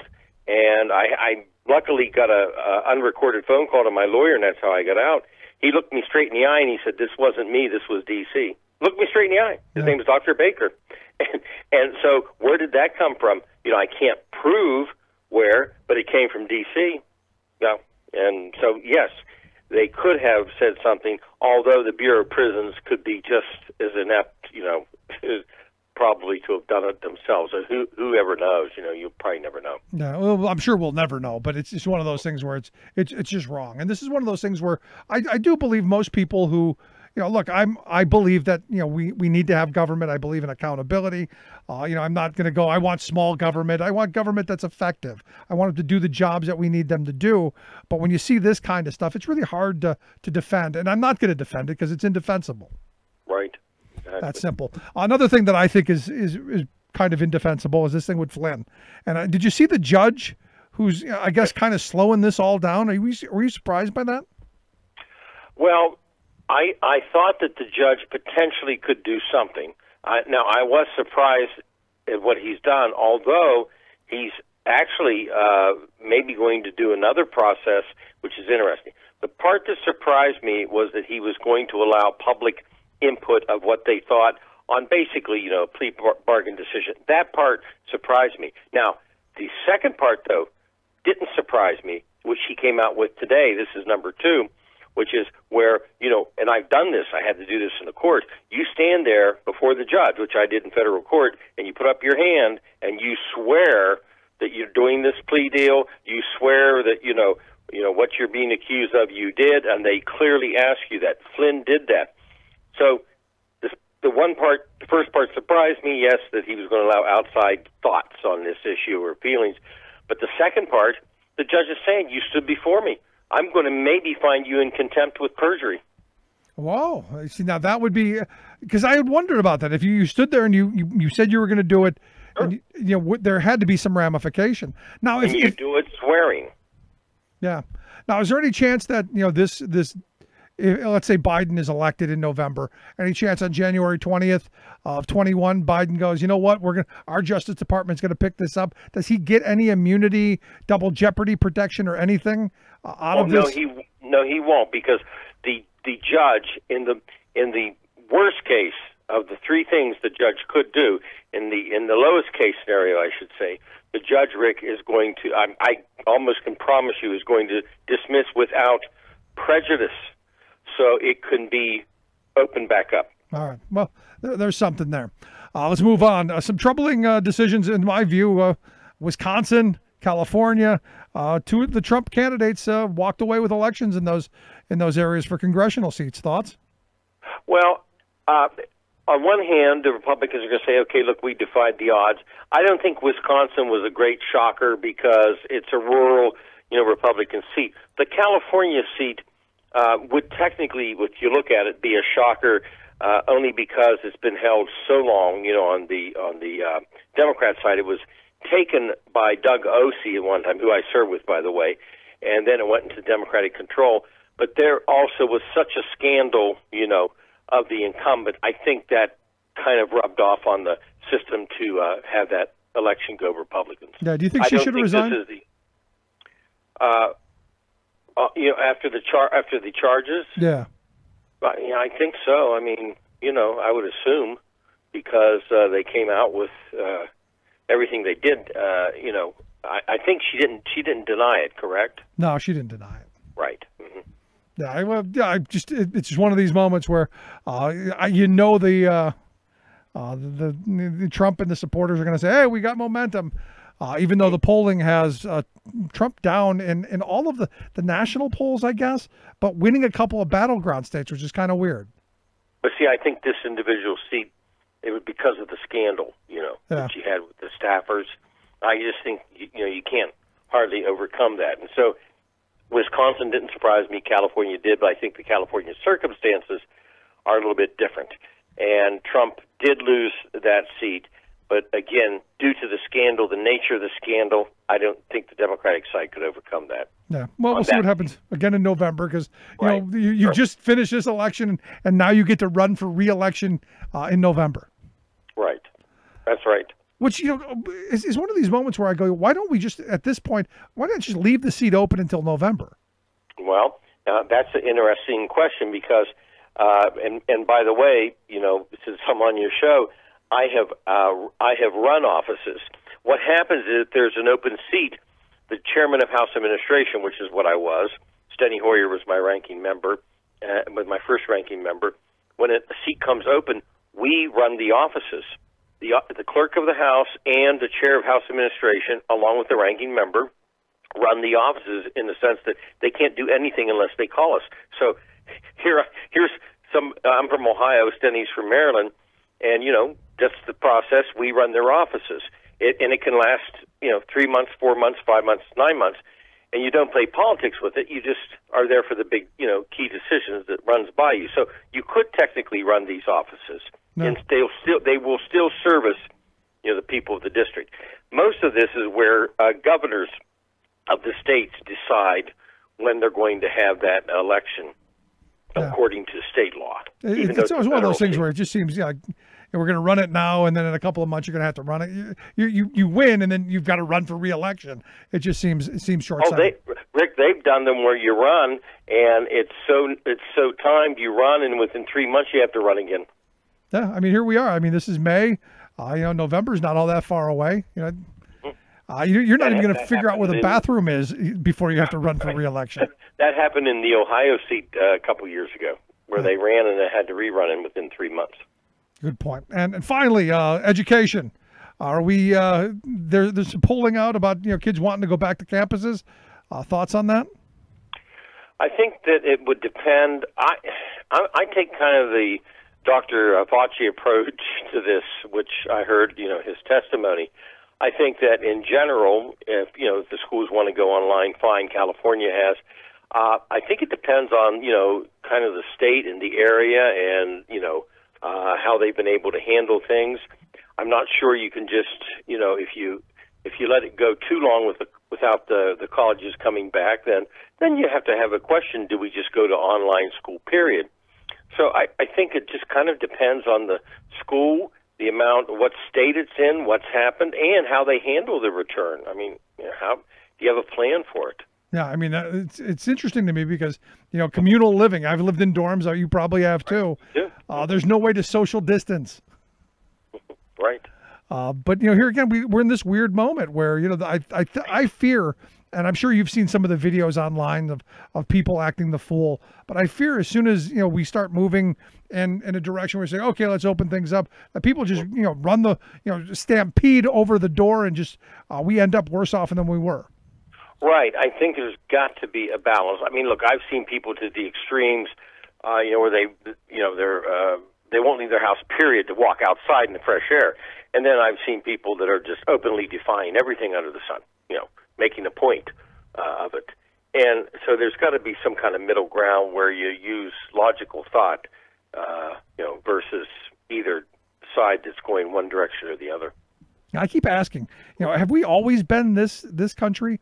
I mean, I see this kind of petulance, and I know we've never been in this kind of a moment, at least not in our lifetimes. But it just seems like this is just beyond the pale. It is, and so many weird things are happening, and how some people have handled it, and then the amount of debate on this, and even the debate amongst the scientists. And I think this is one of the obviously strangest times ever. Yeah, I mean, I look at Senator Tim Scott from South Carolina, who said that we should be looking at this through the prism of optimism, and that he sees the Democratic governors, reopening.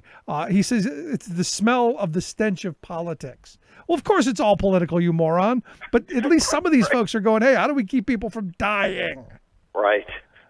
Right. It's crazy. Exactly. I agree. Crazy stuff. Bob, I appreciate the time as always. Good stuff.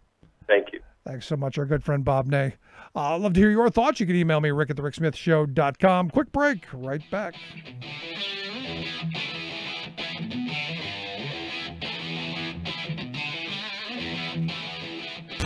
Saving work in America, one show at a time.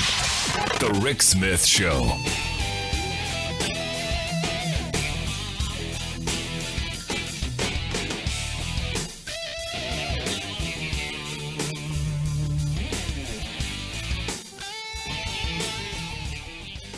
I'm Rick Smith, and this is Labor History in 2.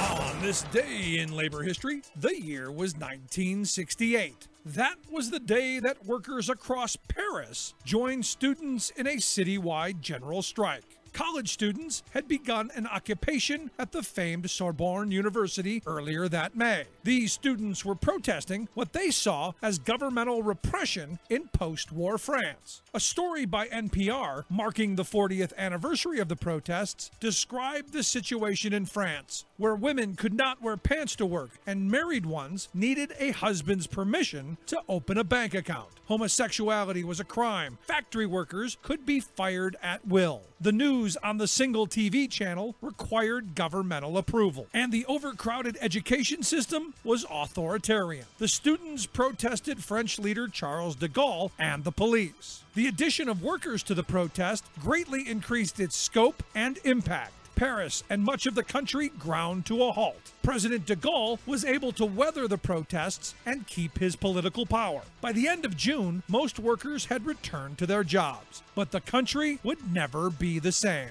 The protests of that spring became known as the Social Revolution. It was a turning point in the nation's history, and institutions from workplaces to universities would undergo a liberalization due to the protests. One of the most lasting images from the strike was a series of posters, simple designs emblazoned with the slogans and demands of those involved. One such poster called people to strike, declaring, "Working now is working with a gun to your head." Another read simply, "Factories, Universities, Union." Labor History in 2 brought to you by the Illinois Labor History Society and The Rick Smith Show. For more information, go to laborhistoryin2.com, like us on Facebook, and follow us on the Twitters at Labor History in 2.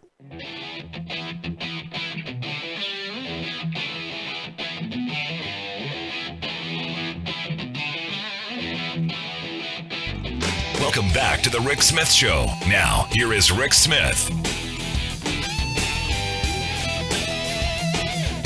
So Jenny sent me an email during the break saying that she can't believe that Steve Mnuchin would actually say that he wants people to get out and travel. I sent her to the article. I said, this is what the guy said. And there's this belief that, we need to fling the doors open. And I think Trump believes his only way to re-election is if the economy gets back to rolling and people are back to work.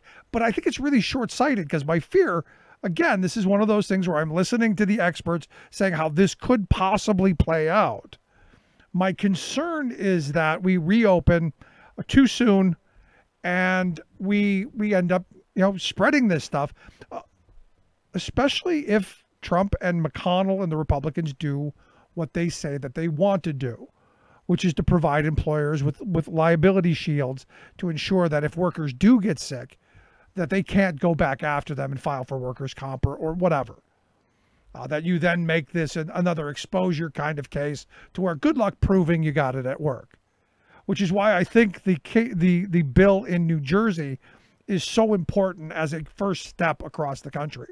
You need to get something into the law that other states, and I'm hoping New Jersey passes it, and I'm hoping Pennsylvania picks it up, and I'm hoping they push it, and they force Republicans to back off of this immunity push that they're making. Because it's my view, and you can disagree, and I'd love to hear it. You can email me, rick@thericksmithshow.com. It's my view, if you give them this immunity, workplaces will not be safe. There's no incentive to do social distancing. There's no incentive to stagger punch in and out times, especially in those places where people work in large numbers. Now, look, the sad, unfortunate reality here is we're in a really screwed up time. Economically, they have no idea how this is going to play out. None whatsoever. In fact, the Fed chair, Jerome Powell, said today that the reversal of economic fortunes brought on by this over the last couple of months. He said this has caused a level of pain that is hard to capture in words. He says that nearly 40% of people making less than $40,000 a year lost their jobs in March. Nearly 40% of those people lost their jobs. And with that, 27 million people lost their health insurance. And again, I keep coming back to, can we now say that this is the death of employer-based healthcare? This is exactly what I've been saying all these years of why you cannot have an employer-based healthcare system, a health insurance system. Because when the job goes, guess what else goes? The health insurance. At a time when you need the health insurance. It's just one of those things. But the sad reality is we have no idea what the next several months are going to bring us. We have no idea how this is going to spin out. We have no idea how many of those 40% of people making less than 40 grand a year are going to get those jobs back. And we need a federal government that's going to invest heavily in our infrastructure and invest heavily in the working class. And I don't see that being the Trump administration. They'll feed Wall Street all right. Question is they going to help you? Love to hear your thoughts. You can email me, rick@thericksmithshow.com. If you missed any of today's program, thericksmithshow.com is where you get the podcast. The Rick Smith Show app on the smartphone. Thanks so much for being here. We'll see you back here next time.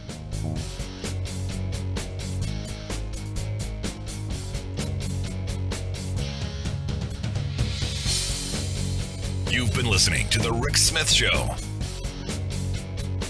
Email Rick at rick@thericksmithshow.com. Until next time, this has been The Rick Smith Show, where working people come to talk.